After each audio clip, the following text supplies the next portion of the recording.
Donte Rumph is my guest. He's live in studio from the Atlantic City Blackjacks. Now, this guy has quite an amazing story. Part of the most amazing part of the story is that he's living in Atlantic City now, and the team is staying up at Ocean. And from a guy from a small town down south, you get to wake up on the ocean every day now. Yeah, it's just beautiful.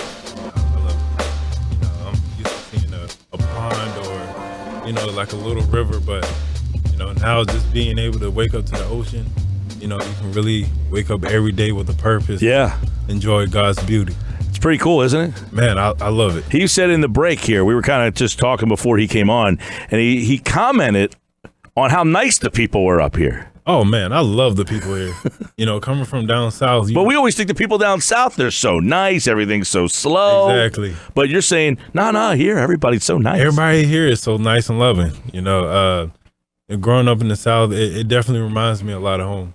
You get this built-in perspective of, New York and, all the surrounding cities, Philly. People are so harsh and, it's more the rude mentality. But here, it's so easy to have a conversation with a complete stranger. I can't even count on one hand how many times I spoke to a complete stranger and held a 5-minute conversation. You've only been here for less than a week. Exactly. Now, you sitting out on the boardwalk taking the day in up there? Man, I'm just trying to soak it in every single day, just enjoying the atmosphere, enjoying the new city, just trying to promote our first home game this week. Yeah. Definitely excited. Make sure you come out 3:30 against the Columbus Destroyers. I'm just excited about this whole opportunity. Yeah, now, boardwalk hockey, you went to Kentucky, all right, and then Atlanta Falcons, and the Jets and the Giants. So you've played in New York, massive stadiums. You had Atlanta, which is a great venue down there. You played with the Soul, who are at Wells Fargo Center.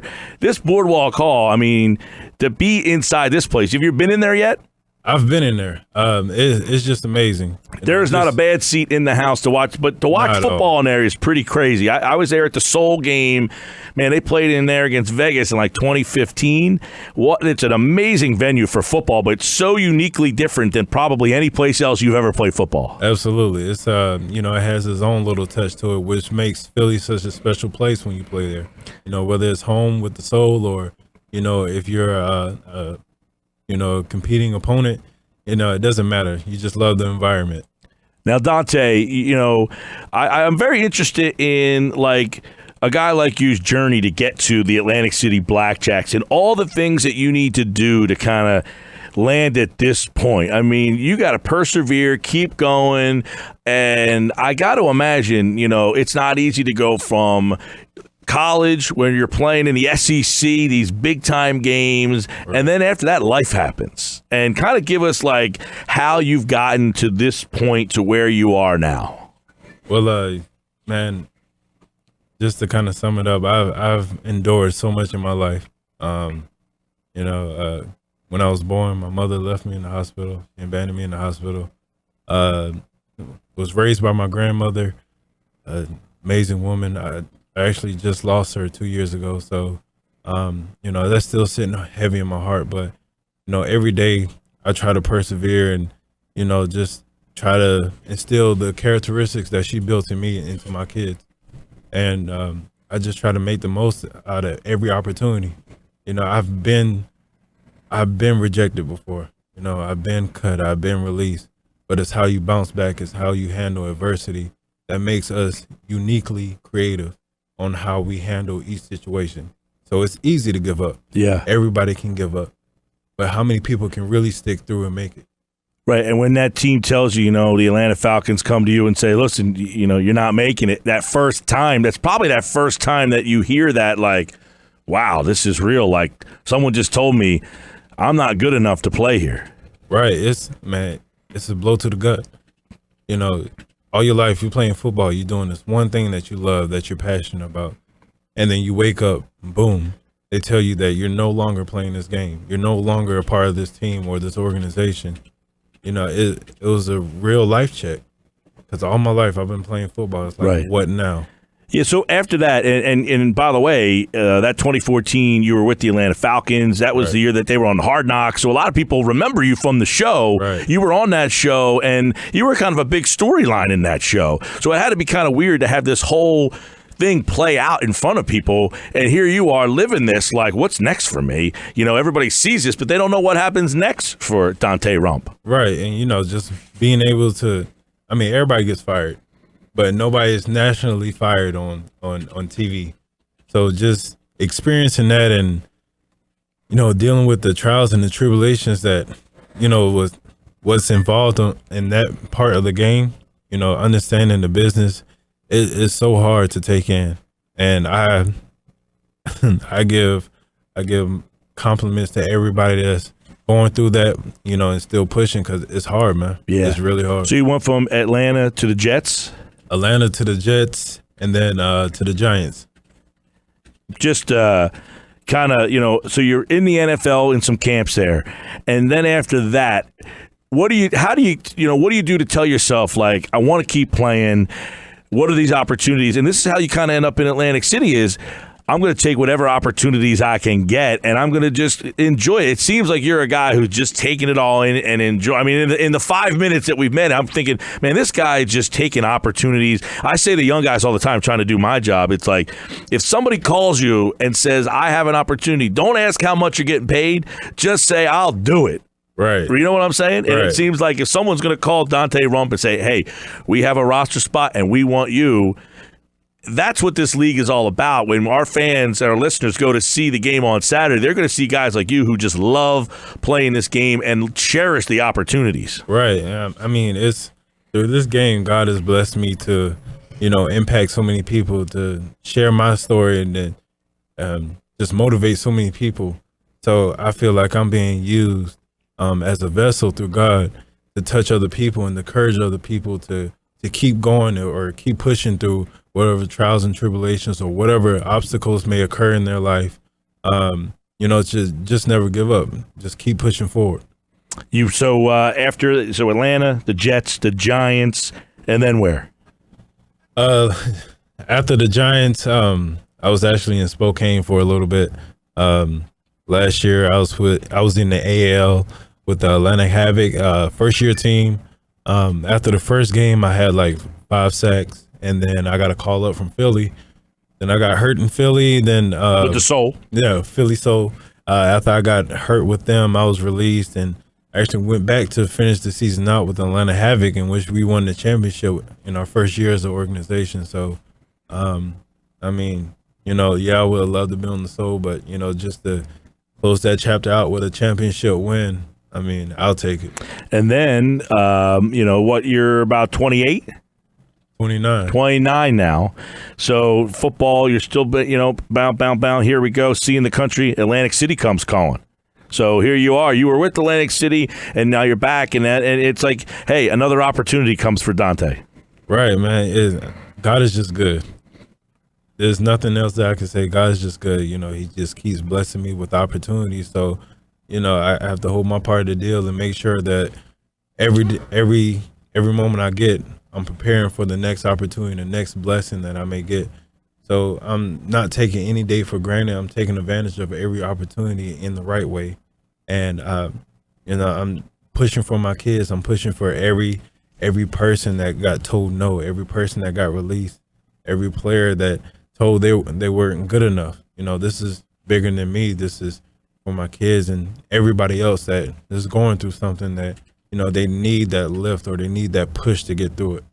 It's a great story, and I'll tell you, you know, the story of watching the Arena Football. Now, you're playing defensive line, right? Right. So in the Arena Football League, the defensive lineman is a very frustrating position sometimes because the quarterback gets the ball and throws the ball so damn fast. Right. I mean, there's things moving so fast in this league that it's not like you remember getting pass rush and stuff and runs. There's not a whole heck of a lot of run. That's what makes this league so enjoyable to watch live in person. Right, it's definitely a faster game. It's when people ask me to explain that, I say it's just a compressed version of the outdoor game. Everything's so much quicker and faster. But I mean, I love it. You know, it's football. Football is football, regardless of it's indoor, outdoor. You still have to score touchdowns. You still have to stop. You still have to stop the offense. So, I love it. This is what I do. This is what God has blessed me with, and this is my platform, and I'm gonna make sure that I take advantage of that in each and every way. Now, going back to when you signed with Atlanta out of Kentucky, and you're down there, and you're a rookie. I mean, at that point, you're wide-eyed thinking, at that time, and then you're on the TV show and everything. Was that like a surreal experience to kind of kick off your professional career? Man, it was amazing. I never experienced anything like that. It took a while to get used to seeing cameras everywhere. There's always a camera in your face. I was worried about, are there cameras in the showers or the bathrooms? But nah, man, I loved it. I embraced every moment of it, and I wouldn't trade that experience for the world. Yeah, I mean, a lot of people always like on when they watch. Like, was the team watching this when it was on? When was it on? Like Tuesday nights or whatever? Was the team coming together and watching how they produced the show? Well, yeah, we actually they gave us DVDs, but we all got together. We grouped up in Rasheed Hayman's and Devontae Freeman's apartment. We just grouped around the TV. We just laughing at the moments, and because you were a guy that they really kind of focused on in that. Yeah, it was all because of that nickname. Man. Yeah, Cupcake. I would let you say it first. You're a lot bigger than me. Yeah, but I loved it. Yeah, I loved it. There's still people now that, hey, Cupcake, man, I remember you from Hard Knocks. It's pretty cool to be able to experience that and see that people still remember those moments from even years back. Yeah, it's a great journey that you've been on. The story's unbelievable, and that's what makes getting a chance to go watch guys like you just on Sunday or Saturday for a couple of hours, just go out there and release a little bit from everything, family and life and your past and here and being rejected and whatever, and to say, hey, I still get to do this on a Saturday. That's pretty cool. Man, it's just a blessing. I'll tell you what, there's nobody more special than this group. Player-wise, staff-wise, coaching staff, everyone is amazing. I mean, just the vibe and the camaraderie that you feel on this team. It's amazing, and it shows out on the field. It shows every day in practice while we prepare. We're a family, and you really feel that vibe going throughout the whole practice, and in each and every game. 3:00 is the coverage. 3:30 is the kickoff. It is the Blackjacks and the Destroyers this Saturday at Boardwalk Hall. It is the first ever Arena League game at Boardwalk Hall for the Atlantic City Blackjacks. By the way, that's a hot hoodie you got on there. I appreciate it. I'll make sure I get one for you. Yeah, that'll be a 2X for me, all right? I got you. Donte Rumph is our guest here from the Atlantic City Blackjacks, and he was kind enough to tell us his story in the studio.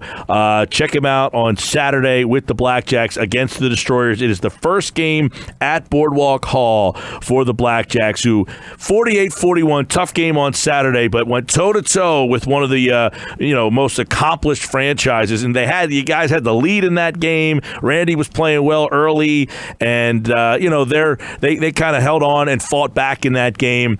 It was really quirky at the end. A couple of this is what makes it so crazy. All the onside kicks and the ball's going crazy. Right. That ball bounces a little different. You guys probably get a victory there. Although, you had just played for the Soul. I mean, you had just been there, so that had to be a little interesting for you. It was. It was definitely a unique situation. But, I was rooting for my guys in the black and gold.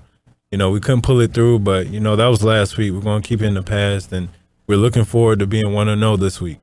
All right, 3:00 coverage on 97.3 ESPN. 3:30 is the first ever kickoff at Boardwalk Hall. Donte, it was great to meet you, man. We wish you luck and appreciate you coming in. Hey, thank you for having me. It was definitely a privilege and an honor. And 3:30 Saturday, Boardwalk Hall, we take on the Columbus Destroyers. All right. Go Blackjack. We'll have it right here on 97.3 ESPN. And if you see these Blackjack hoodies that he's got on in the Boardwalk Hall, you're going to want to buy one. It's really nice. Oh, yeah. They got nice logos, nice colors, good stuff.